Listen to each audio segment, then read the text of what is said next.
helpful if you want to pull that up.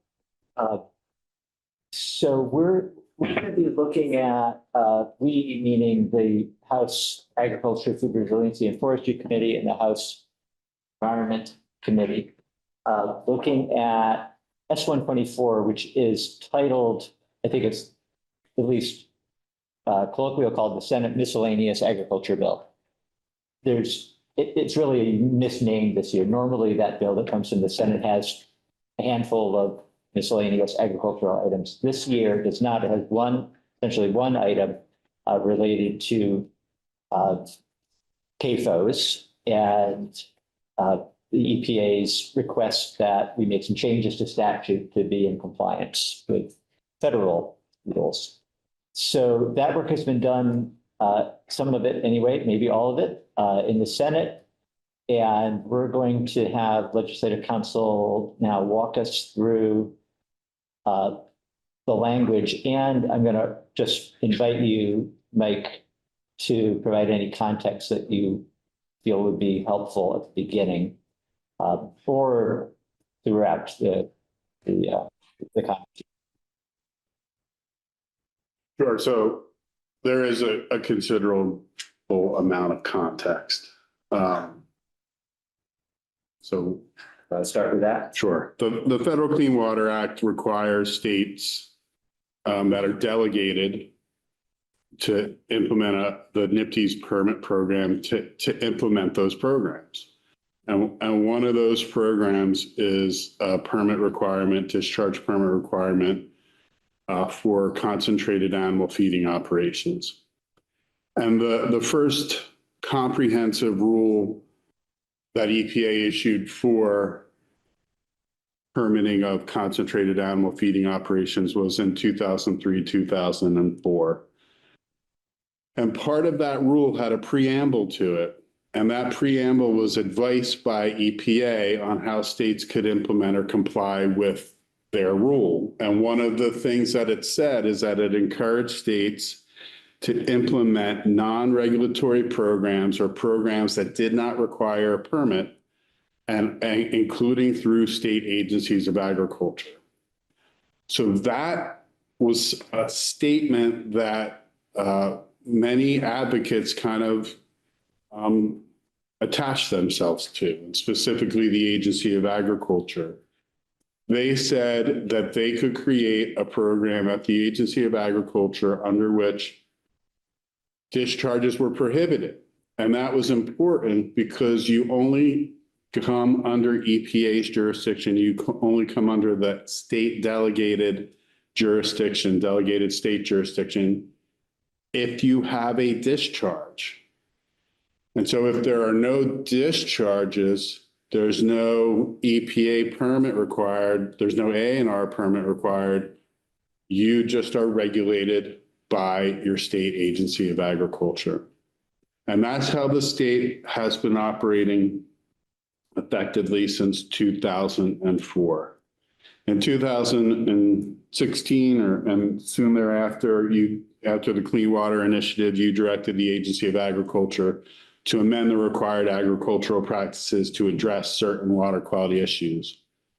I think you all know this, but I'm just going to say it again. The required agricultural practices are rules that all farms are required to meet, and they are water quality rules, and they are designed to control non-point source pollution from farms from entering surface waters. But they also have a provision that prohibits direct discharges from a farm to a water. So that coupled with the MFO permit, which is a permit that farms with 200 to 699 cows need to get, and the LFO permit, which is a permit that farms are required to get if they have 700 or more mature dairy animals.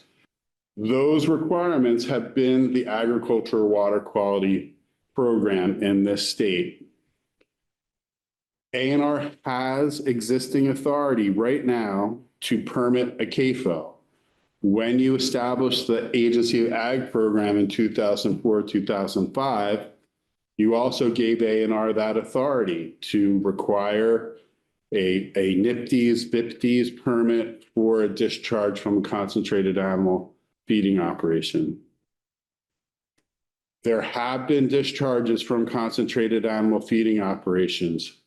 There have been no permits issued by ANR for those discharges. Consequently, advocates petitioned EPA to say that the state was not adequately implementing the CAFO permitting program as required by federal rules. And because they weren't meeting that requirement, the advocates requested that EPA de-delegate the state. And de-delegate means to remove all of the Agency of Natural Resources permitting authority, because the EPA just doesn't de-delegate one portion, it de-delegates the entire program, which would mean no state construction permitting, no state wastewater permitting, no stormwater permitting, no MS4 permits, no multi-sector general permits, et cetera. So EPA would have to take all that on. I don't think anyone, including EPA, really wants that to happen because of both the administrative and financial consequences of that type of delegation. And to my knowledge, no state has ever been fully de-delegated. Wisconsin, a long time ago now, tried it out, kind of thumbed their nose at EPA. And EPA started the de-delegation process. And then Wisconsin was like, whoa, wait a minute, we're sorry. Let's stop that. And it took a while for them to get back to full delegation. When the advocates petitioned EPA, EPA agreed with them. EPA agreed that ANR was not properly enforcing or requiring discharge permits for discharges at concentrated animal feeding operations. Instead of moving to de-delegation, EPA required ANR to do corrective action.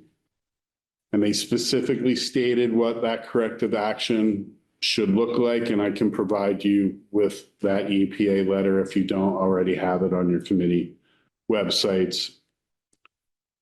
And ANR responded, and they tried to address what EPA had required them to do. EPA responded to that first offer by ANR by saying that ANR needed to provide more information. ANR did provide more information, including draft legislation that EPA has reviewed, and that is largely in front of you right now as S.124.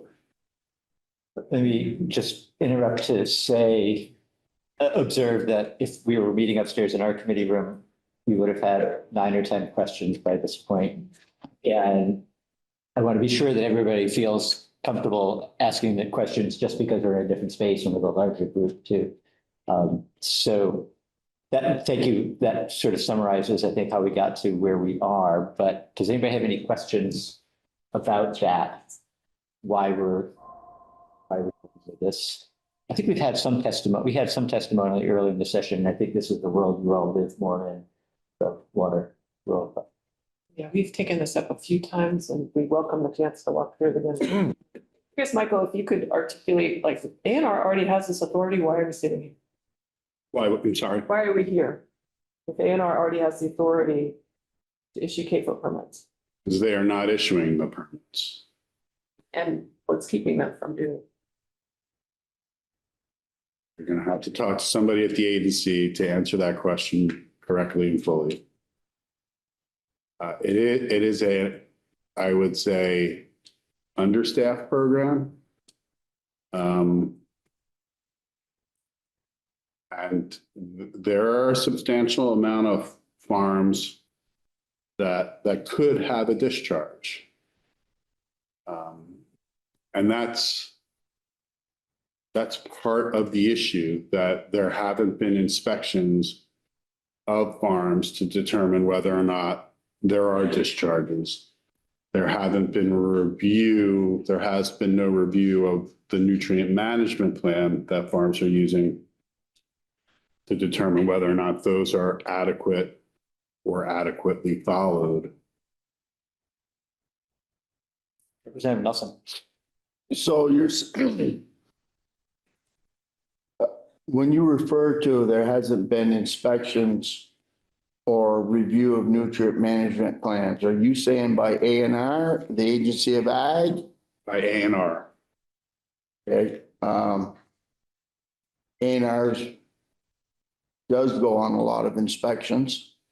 And do you suppose that some of these CAPOs are not written because when they find an issue with a direct discharge, that in some instances, by the time the folks get back to Montpelier, the problem is fixed and pictures have been sent and then verified before the corrective letter of action comes out?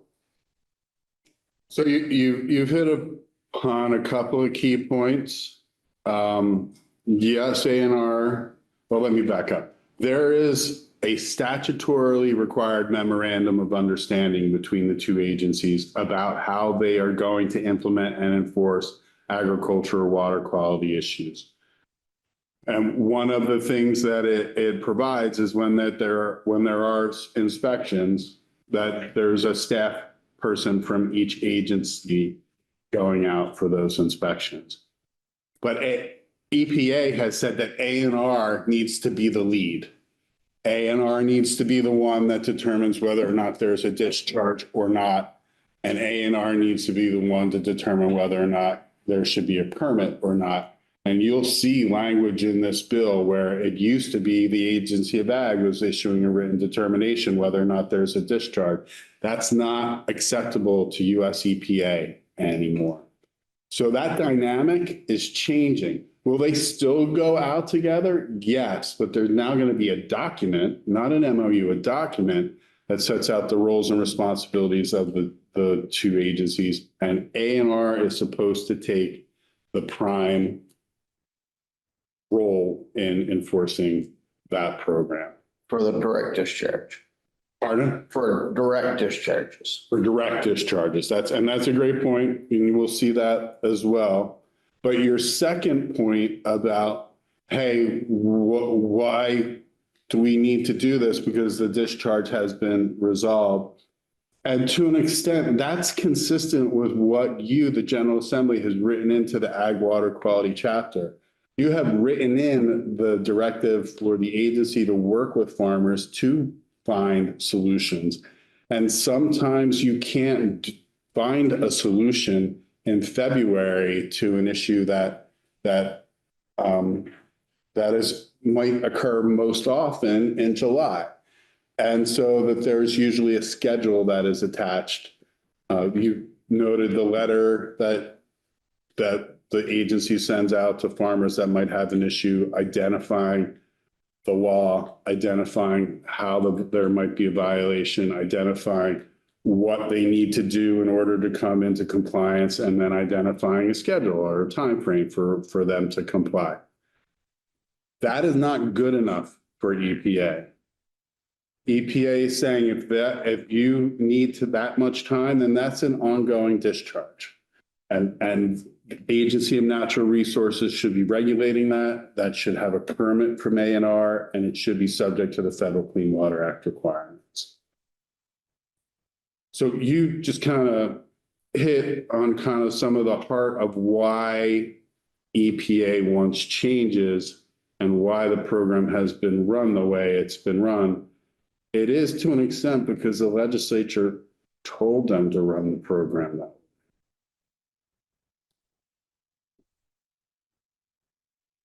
Representative Austin.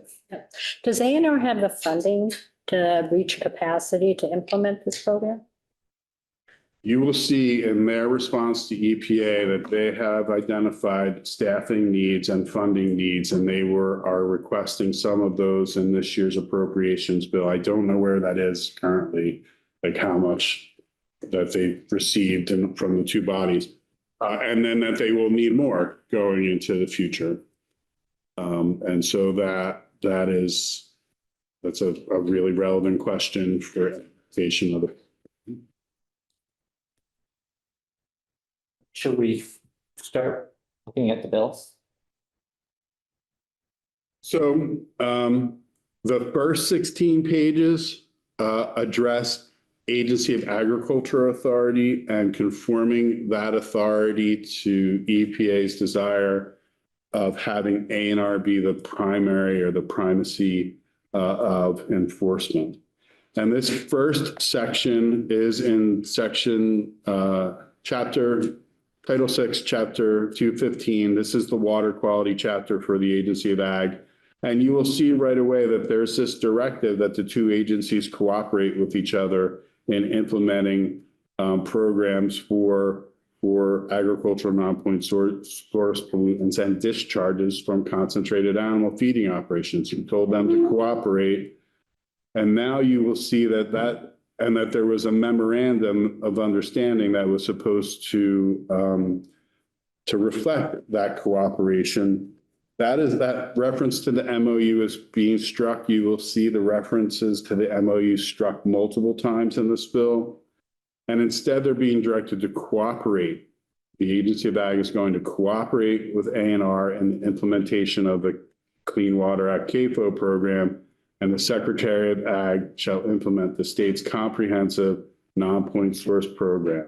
So there's still going to be two programs, but A&R is going to do the point source discharges, and Agency of Ag is going to regulate those farms without point source discharges. The two agencies are still going to coordinate on things like implementation and anti-degradation, but then all of the details about what's in the MOU on page 2 are being struck. That's all going away. In its stead, you will see that there's going to be a document, page 2, line 17, that sets forth the respective roles and responsibilities of A&R and implementing the Federal Clean Water Act, and the Agency of Ag in implementing the state's complementary non-point source program.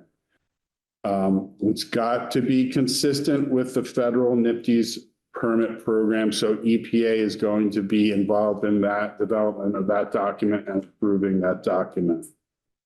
Document replaces the MOU, and then you can go to page 4. Again, replacing the fact that there's an MOU of cooperation and that everything needs to be consistent with the Federal Clean Water Act. Then you move to section 2, 6 VSA 4810 little a. This is the statutory section where you put in all the specific requirements that the RAPs have to address, buffer requirements, setbacks. One of those requirements is a buffer requirement. It's a vegetative buffer requirement. And right now it's a minimum of 25 feet from the top of the bank to the water and 10 feet from a ditch to the water. This language is saying that if you're a CAFO, the CAFO has to comply with the Federal Clean Water Act permit, Federal Clean Water Act buffer requirements, and not the state RAP buffer requirements.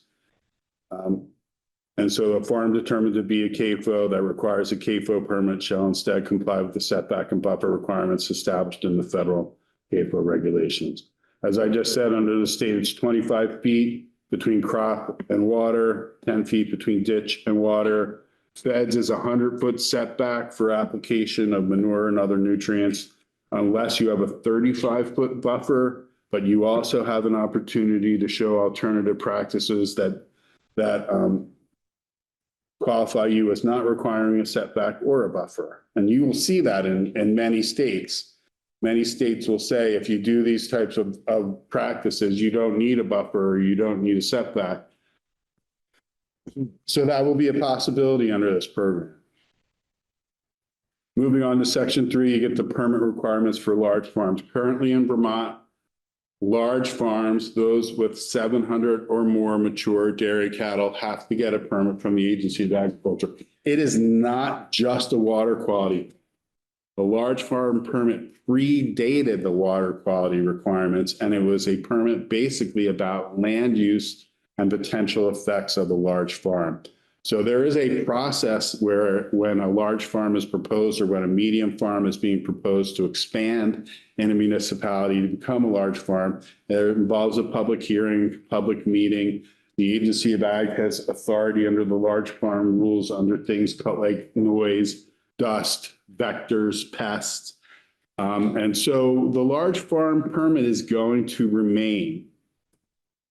The agency is still going to require those LFOs with 700 or more permits to get a permit or, but one of the things that is changing, because you will see on page 6, so when there is an application for an LFO permit, your new LFO or your medium farm that's going to expand, the Secretary of Agriculture is required to issue a written determination whether you are discharging to waters of the state and whether or not you're complying with the federal regulations. So currently the Agency of Ag issues that determination. EPA is saying, no, it can't be the Agency of Ag anymore. It has to be the Agency of Natural Resources. So you will see on that page 6, line 7, if during the review of the LFO permit application, the Agency of Ag determines that a farm may be discharging, they have to promptly refer that potential discharge to A&R. A&R then may direct that farm to get a permit from A&R. But if they determine that the farm doesn't require a CAFO permit, they refer that farm back to the Agency of Agriculture for water quality regulation. Mike, we have a question from Representative O'Brien. Mike, what happens if they say I'm a farmer and I have 1,000 acres of cropland and I raise hay and corn and soybeans and I sell it to the Nelsons, but I have no animals myself. Am I a CAFO? No, Am I under these sort of water quality wraps? you're under the RAPs if you qualify as farming under the RAPs. There are ways that non-livestock farms trigger the RAPs. And that's also to provide those farms the regulatory benefits of being a farm, like being exempt from municipal zoning, being exempt from Act 250, et cetera. But there are also requirements. You can't have a direct discharge. You can't trample the banks. You can't allow animals direct water, access to water. Even if A&R could still come and inspect what I'm doing as far as discharges go. yes, I mean, one of the things that A&R has is the ability to go and investigate any allegation of a direct discharge. And I can't remember where it was, but there was a farm back in the day that was a consistent problem. It was a vegetable farm that wasn't complying with certain requirements. And I can check in with the agency to give you how they resolve that if you would like. So there is a definition of a large farm, and we call it the reverse Noah's Ark because instead of 2, it's thousands are what qualify you. And there's being an amendment here to address and to be consistent with the Federal Clean Water Act and also to address the potential for circumvention of these permitting requirements. So 2 or more individual farms that are under common ownership and that adjoin each other or use a common area or system shall be considered a single animal feeding operation. So you can't own, say, 4 parcels and put 100 cows on this parcel, 200 cows on that parcel, 200 cows on the next parcel, and 100 cows on the next parcel and say, I'm not a large farm. Either if it's under common ownership, and common ownership isn't greatly defined by the Clean Water Act, it will say if they're just owned by the same family, but I don't know how attenuated that can get. So there's going to be some discretion by the enforcement entity about whether or not there is common ownership. Moving on from there, you're moving into, oh, actually, no. The end of the large farm permit section, there's currently a $2,500 fee to be a large farm to get that permit annually. There's also in A&R's authority, a $2,500 fee to be a large CAFO. This proposes that the farm doesn't have to pay two permit fees, because remember, it's still going to have its LFO permit because the Agency of Ag regulates dust, vectors, land use, et cetera. But if it's required to get that CAFO permit, it's going to pay that $2,500 fee to A&R and not to the Agency of Agriculture. You move down into section 4. This is the medium farm permit. So those farms with 200 to 699 mature dairy animals. You'll see a lot of the same changes beginning on page 12. The reference to the MOU is being struck.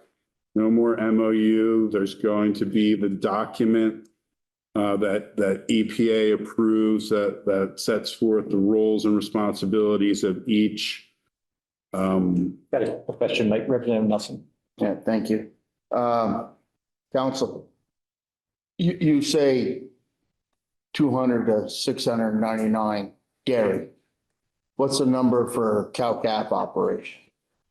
Because it's not just dairy in this, it's all animal agriculture. Now, I don't have a great answer to this because back when this program first started, it wasn't about the number of animals you had, it was the number of animal units you had. And there was this number, there was a unit that was attached, like, it was like 10 pigs equal a cow or something like that.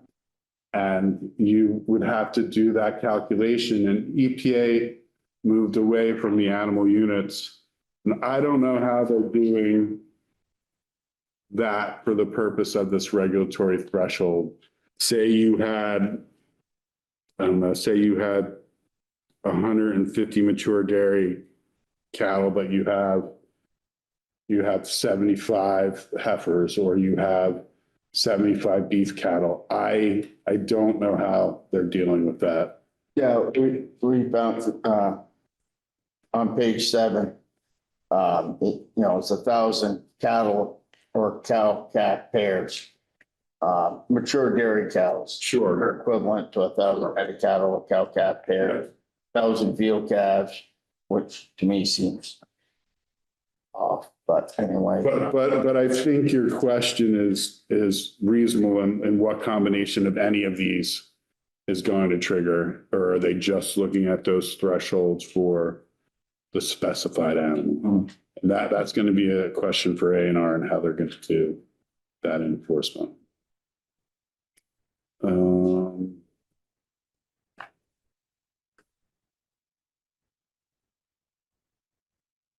So again, you're in that the MOU is being struck. The agencies have to work together, but under the document. And this medium farm section is long because it has a general permit and an individual permit under it, and they both are very duplicative of each other. Again, you get if no longer is the Agency of Ag making the determination on page 14, whether or not there's a discharge, the Agency of Ag has to promptly refer any potential discharge to A&R, and A&R needs to determine whether that farm is a CAFO that needs a permit from A&R. Section 5 is not related to EPA's objection. Section 5 is additional authority for the agency to authorize emergency exemptions to the seasonal application of manure. There have been situations where, for whatever circumstance, farmer health, catastrophe, et cetera, there has been a need to allow emergency application during the winter. There is not much criteria, if any, being offered about what that emergency would be or when the agency would allow for it, but it is now there that they could issue that emergency exemption to the seasonal application. Section 6 is also not being required by EPA. This is a provision that says that when a small farm becomes newly eligible, they have to certify compliance with the RAPs. And then the agency may require any small farm to regularly certify. Currently, they're supposed to certify annually, but it's something of an administrative burden for the agency to deal with that. So they will certify any new farm and then require any small farm on a regular basis to certify compliance with the RAPs. Now you're moving on page 18 to the end of the bill. This is A&R's authority over CAFOs. The first you were amending 10 VSA Chapter 47, which is the water resources chapter in Title 10. The first section is amending the definitions that apply to all water quality programs. In Chapter 47 to add a definition or clarify the definition of waters. So Federal Clean Water Act authority applies to waters of the state. And Vermont's definition is not the same as the federal definition of waters of the state. Currently, waters in Vermont is all rivers, streams, creeks, brooks, reservoirs, ponds, lakes, springs, and all artificial or natural bodies of surface water. The definition of waters of the United States is in flux and has been in flux for the past 5 years, but generally it is those interstate waters, those that cross boundaries, those waters that are navigable for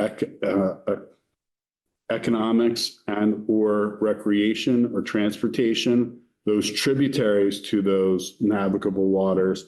And then under a fairly recent wetlands decision, those wetlands that have a surface connection to an interstate water or a navigable water. Now, it took about 5 years for the courts and the administration to get to the point where what I just summarized, and it is a summary. There's actually a lot more in that definition, but I don't want to go into it. But the feds are now going to pursue a revision to that definition again.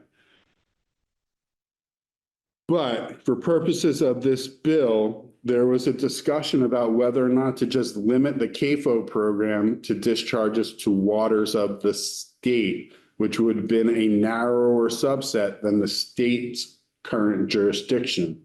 So A&R wouldn't be reviewing potential discharges to any water in Vermont. It would only be those navigable waters, tributaries, and surface water connected wetlands. That was determined to be too much of an administrative confusion, and to avoid that, the issue of which jurisdiction, what water is this? Is this a jurisdictional water or not? The current state standard for waters is retained, but it also brings in by reference waters of the United States. So this is everything. So this definition is much broader than the federal definition when you fully digest what it is doing. And that is consistent with the current regulatory jurisdiction for discharges to waters in the state today. Representative O'Brien? Mike, does this bill affect that, isn't there an MOU between A&R and the AAFM on, say, wetlands or on composting, those other MOUs between the two agencies? Oh, the composting is under the RAPs and it's part of the MOU. And unless it's fully, it probably could trigger this. Composting probably could trigger this, but it may not. If you're composting dead animals, it may, and if you're not following requirements for that, it may.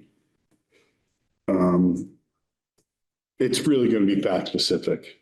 There could be situations where something beyond the management of your animals triggers the requirement, but I can't say for certain. And wetland, wasn't there?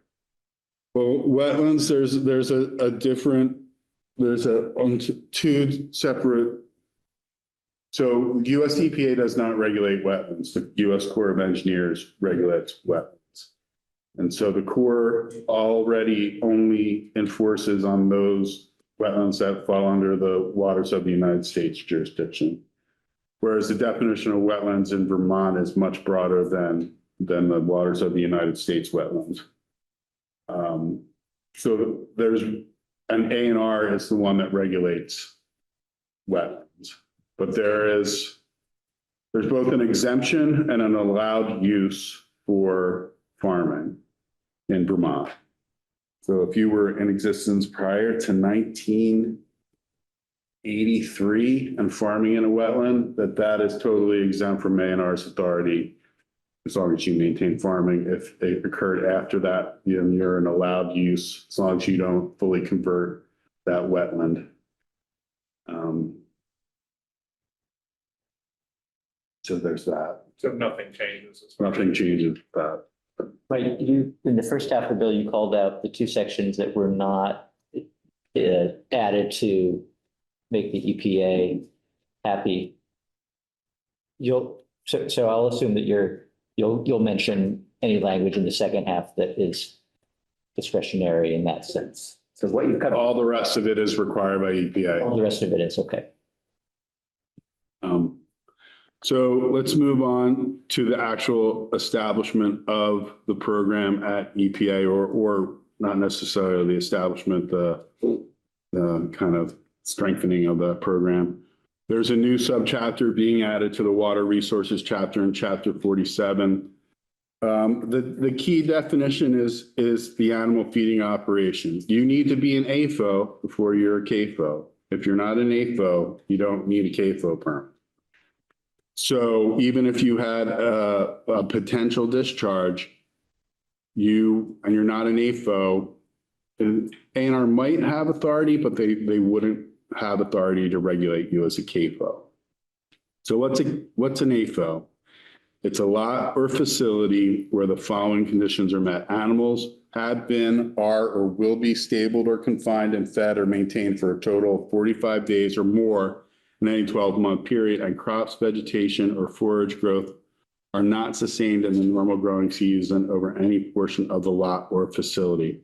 Where you keep your animals, provided that they're there for 45 days or more in any 12-month period, and there's no vegetation there, it's been denuded of vegetation. That is an AFO. So probably most livestock farms are going to trigger that requirement. Then you get that circumvention language, again, 2 or more individual farms qualifying as an AFO that are under common ownership shall be considered a single AFO. The large concentrated animal feeding operation, 700 or more mature dairy animals. There used to be in this definition language about what would trigger the permit. It's been moved from the definition. It's been moved to page 35 under 10 VSA 1263, which is where discharge permits are required under law. Just be aware of that, because you will see underneath the definition of medium CAFO, it has the reverse Noah's Ark list, but then it has to meet one of these following conditions: waste are discharged into water through a man-made ditch, etc., or waste are discharged directly into waters that originate outside of, pass over, cross, or come in contact with the animals combined in the operation. You're going to see similar language like that for the large CAFO, but there's an additional criteria for large CAFOs, and that's why it was moved to 10 VSA 1263. We'll get into that in a minute. Definition of point source. Why are concentrated animal feeding operations treated like a pipe? Because that's how they're defined.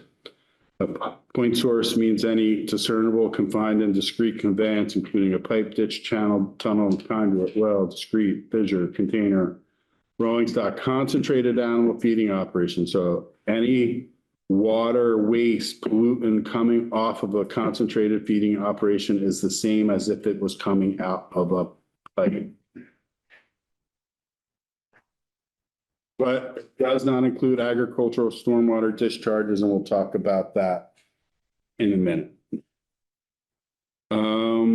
let's skip ahead a bit. Small concentrated animal feeding operation. It's a small AFO, 45 days or more, where your animals are kept, no vegetation. And it's those for mature dairy cattle that are 199 or below. Waters of the United States, we kind of had to write in a little bit of a fiction. Normally we would cite the CFR, but we don't know what it's going to be. So we'll just say have the same meaning as defined in the Federal Clean Water Act. Then you get the powers of the secretary, what the CFR that you would normally cite is, Code of Federal Regulations. It's the rules, but it's where but that's most, in flux, so. that's in flux. It's where most of the detail for the Clean Water Act permitting, concentrated animal feeding operation permitting program is located. Okay, the powers of the secretary is pretty important. This is something that EPA focused on. They have to implement the Federal Clean Water Act to administer the VIPTES CAFO program, and it has to be consistent with the Clean Water Act. You have to make, adopt, revise, and rules necessary to implement VIPTES. You have to have guidance, guidelines, et cetera. And then it may designate any AFO that meets a definition of a CAFO under the Federal Clean Water Act as a CAFO in the secretary's sole discretion. And that's an important point. So it doesn't mean that you have to have a discharge or that you have an ongoing discharge. The agency can designate you as a CAFO that needs a CAFO permit in the secretary's sole discretion. They can require any AFO to obtain a CAFO permit upon a determination that the AFO is discharging waters of the state.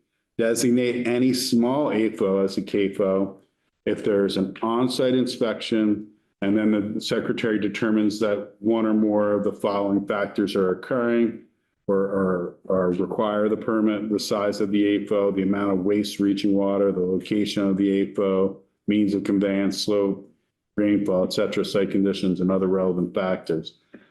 A&R will have access to private or public property to inspect the AFOs and CAFOs, take photos, et cetera.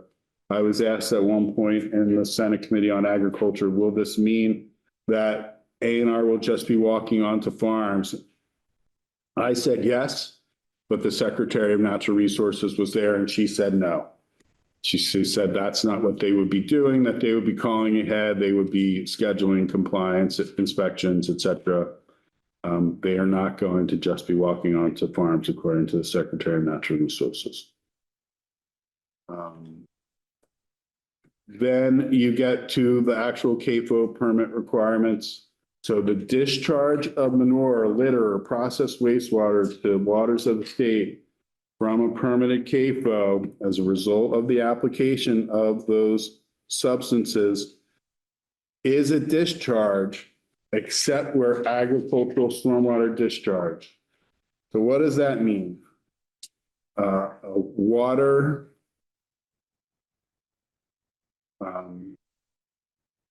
Second. So when the manure, litter, or processed wastewater is reaching the water because of precipitation related discharges, it is considered an agricultural stormwater discharge. For a large CAFO to not be considered a discharge for that precipitation related event, it has to be applying those substances in accordance with site-specific nutrient management practices. That means a nutrient management plan. And that's what all farms in Vermont are required to have already. But these plans are now going to be part of the permitting process at A&R. A&R requires you to get a CAFO permit, discharge permit. You're going to have to submit your nutrient management plan as part of that application. That application will be public. Your nutrient management plan will be public. How they're going to make those available, I have no idea, because if you've seen one, you know that they are hundreds of pages long and very technically have a lot of technical documents in it. I don't know how they're going to make them available. All MFOs and LFOs shall maintain documentation of their nutrient management plan. And the presumption that a farm is in compliance with the RAPs means that they don't need a discharge don't need a permit, is not applicable to any farm that's required to get a CAFO permit. Because right now, if you are complying with the RAPs, you are presumed not to have a discharge because you are prohibited from having a discharge under the RAPs. But this is saying if you get a CAFO permit, that presumption no longer applies. There's going to be a community stakeholder group on ag water quality regarding implementation and transition to the CAFO permit program at ANR. Shall include public notice, informational hearings. There will be stakeholder engagement with multiple different stakeholder groups. I can say, Representative North. Thank you. Mike, could you explain a little more detail about that stormwater exemption? Is that just related to the specific area of constant heating operation or to the entire farm, including all of the fields? To the entire farm, including all the fields. How does that apply to a tiled field?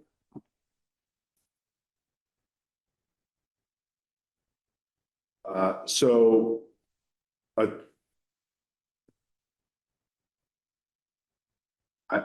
to the tile part of it, nobody really knows yet. Because there's been disagreement on whether or not the effluent from a tiled field is a discharge. There was movement during the Obama administration to regulate that, but there was significant objection. And there hasn't been much movement toward that since, but it is still an ongoing question. There are court decisions out there that say, yes, it is, because there's discrete contribution of effluent with waste into a ditch or conveyance, or et cetera, that's reaching a surface water. But there are others that say no, because the effluent comes out to a field and it never reaches a water, or only reaches a water through basically through groundwater, that it's not. And there's so many nuances to that. There was a decision out of Hawaii that said, even if you're just discharging to the ground, if it reaches the water, it reaches the water, that's a discharge.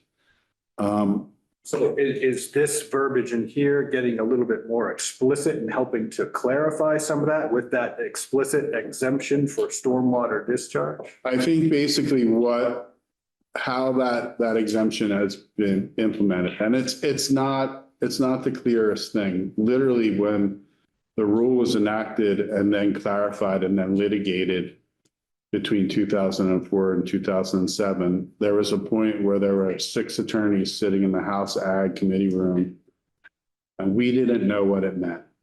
None of us knew what it meant. I think it's gotten to the point where it's kind of backed into, you qualify for the exemption if you have a nutrient management plan and you're applying whatever you're applying according to that nutrient management plan. And then it rains and then. And it rains and you just show that you were complying with your NMP and you are fine. Is that the way it's interpreted under current law, or does that require just pass to be? That's how it's interpreted under current law, and how the language here is not as clear as I would propose, but this is EPA's language. But it's the same concept. Same concept. Okay, so you're not really changing what's currently. No, you only qualify for the ag stormwater exemption if you're applying site-specific nutrient management. Thank you.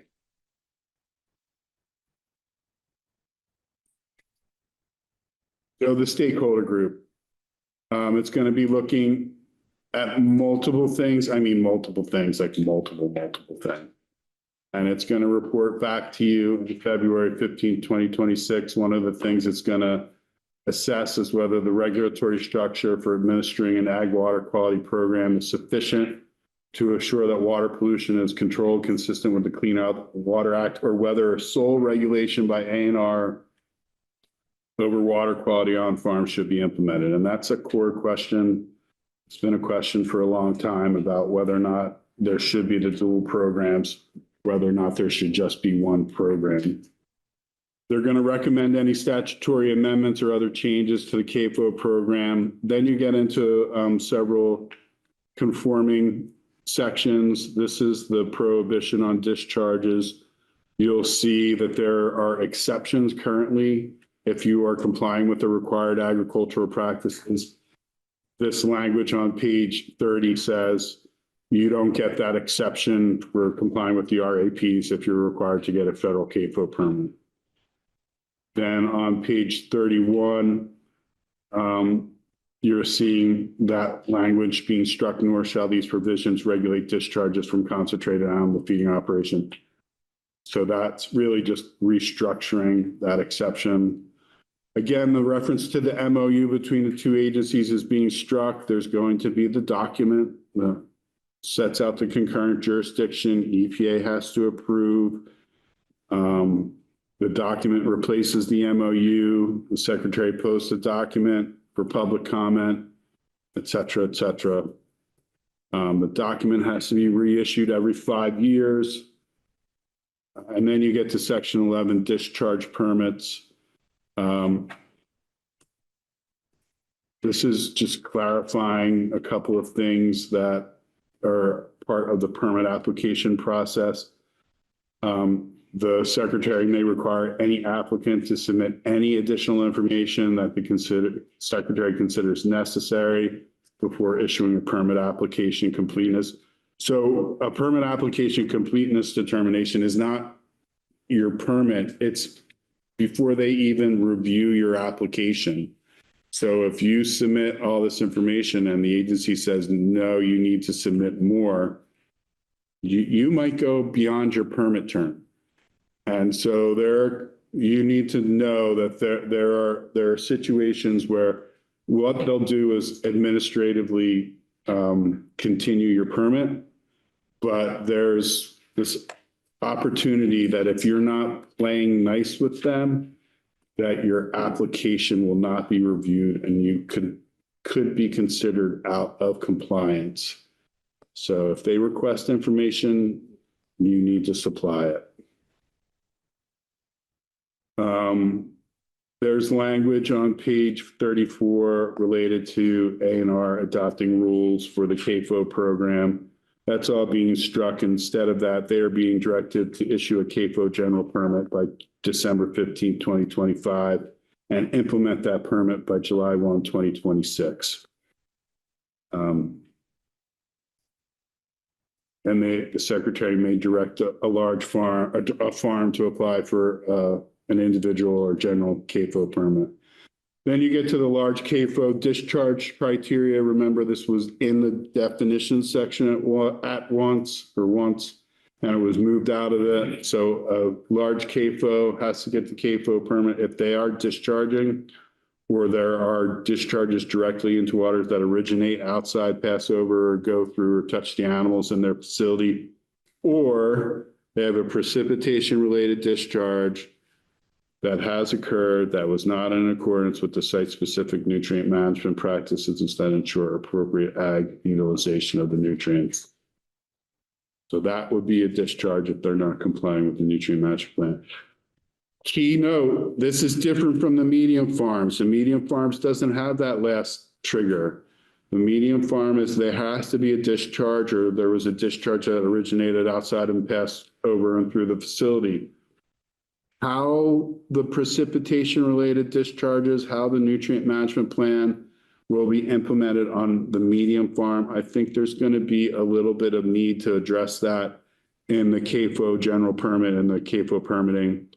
But I would expect that the agency is still going to require medium farms to implement their nutrient management plans according to the terms of the plan. The permit that you receive for a CAFO is a 5-year permit. Section 12 is just amending a stormwater exemption for those farms complying with RAPs. It's clarifying, unless you're subject to the Clean Water Act regulations, you get the exemption. If you're subject to the Clean Water Act regulations, you need a NIPD's permit, and that's the act or the bill. All right, thank you, Mike. Representative Nelson. Thank you. So if a large farmer is required to get a CAFO permit, you talked about the requirements could change for the buffers along ditches, waterways.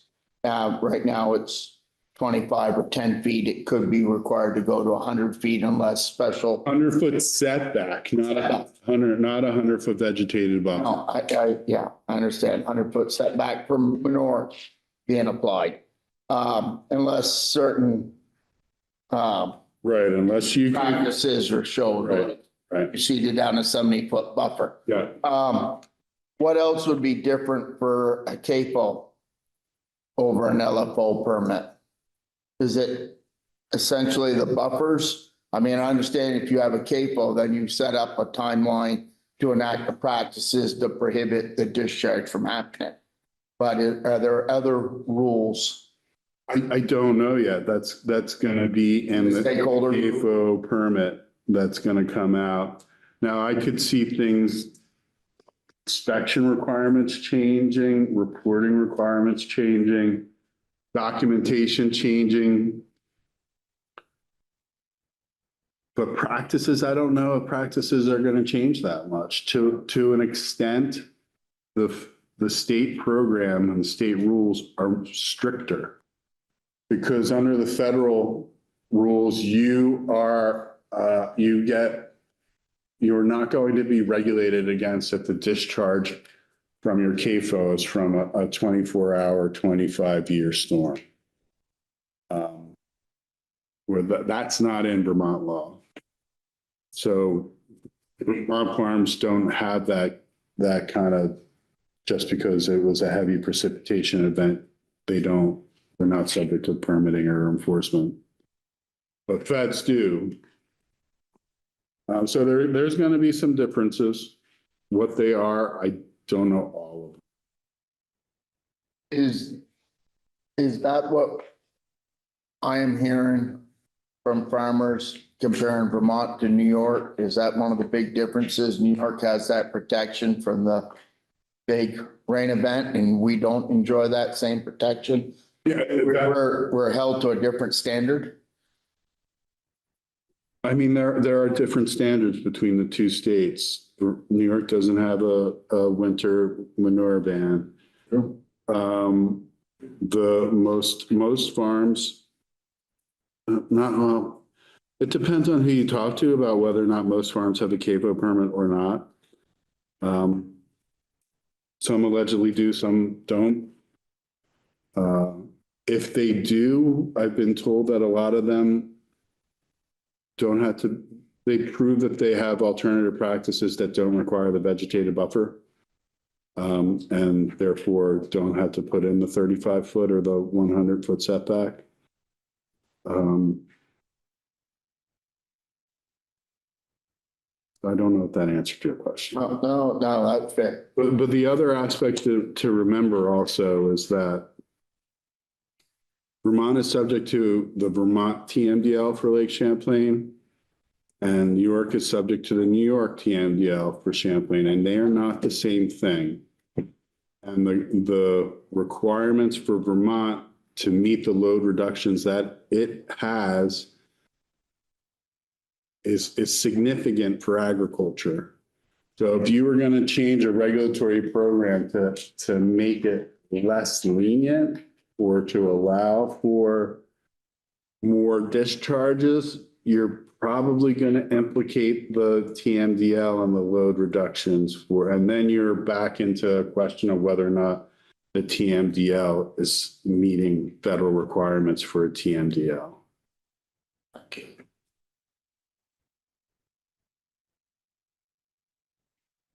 Representative O'Brien. Just curious, Mike, Are fish farms or shellfish farms covered under K-2? There is a specific exception for aquaculture. But aquaculture is regulated in a different way under the federal. Some knowledge. So not seeing any other hands. Thanks for walking through that with us. So we have, Where I put you all to sleep. now I was checking. I was checking.